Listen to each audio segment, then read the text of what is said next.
நான் சொன்ன இந்த லிவிங் டுகெதர் ரிலேஷன்ஷிப் பல பேர் வந்து அங்க வேக வேகமா சொல்லிட்டு இருந்தீங்க இந்த மாதிரி இது தப்பான அட்வைஸ், நீங்க எப்படி இந்த லிவிங் டுகெதரை அக்செப்ட் பண்ணிக்கலாம்? ஐயா நல்லா புரிஞ்சுக்கோங்க, நான் சொல்றத தெளிவா கேட்டுக்கோங்க. வேத பாரம்பரியம் அடிப்படையா என்ன சொல்லுதுன்னா, குருவன் நேவேக கர்மாணி ஜிஜீவிஷே சதக்கும் சமாஹா ஏவம் துவயினான்ய ஏதோஸ்தின கர்மலிப்பதேனரே ஈசாவாஸ்ய உபனிஷத் சொல்ற சத்தியம். கொஞ்சம் தயவு செஞ்சு புரிஞ்சுக்கோங்க.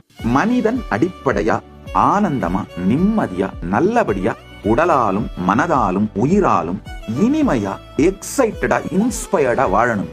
அதுக்குத்தான் நான் எல்லா அறிவுரைகளும் சொல்றேங்க. முதல்ல நான் என்ன சொல்லியிருப்பேன்னா, டீனேஜ் மேரேஜ் பத்தி சொல்லியிருப்பேன். அதாவது யார் யாருக்கெல்லாம் லார்ஜ் ஜாயிண்ட் ஃபேமிலி இருக்கோ, இந்த மாதிரி சூழ்நிலை பாத்தீங்கன்னா, நீங்க கல்யாணத்துக்கு பிறகு கூட கணவனோ மனைவியோ ஏதாவது தப்பு பண்ணா தாய் மாமனே கை நீட்டி அடிச்சிருவாரு, பெரியப்பா அடிச்சிருவாரு. அதாவது அந்த அளவுக்கு அவங்களுக்கு உங்க மேல உரிமை இருக்கும்.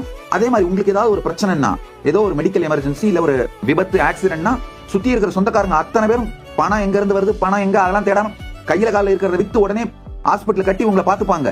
இந்த மாதிரியான திருமணம் செய்யறவங்களுக்கு ஒரு நல்ல விஷயம் என்னன்னா, ரொம்ப சின்ன வயசுல இருந்தே நீங்க 2 பேரும் ஒன்னாவே உங்க வாழ்க்கைய பில்ட் பண்ண ஆரம்பிப்பீங்க. அதே மாதிரி பெண்ணோட மூட் ஸ்விங்கு, ஆண் அந்த பக்கம் இந்த பக்கம் திரும்பி பாக்குறது, இது எல்லாத்தையும் உறவினர்கள் கரெக்டா சரி பண்ணிடுவாங்க.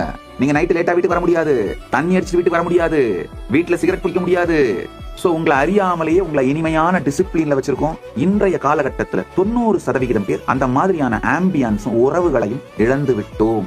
அதனை வைத்து வாழ்ந்து கொண்டிருக்கின்ற 90% மக்களுக்கு லிவிங் டுகெதர் ரிலேஷன்ஷிப் தான் கம்மியான துக்கத்தை அளிக்கக்கூடிய பாதைன்னு நான் ஃபீல் பண்றேன். ஒன்னா வாழ்ந்து பார், ஒரு வருஷம் எப்படி உங்க 2 பேருக்கும் ஒத்து போகுதுன்னு பாருங்க.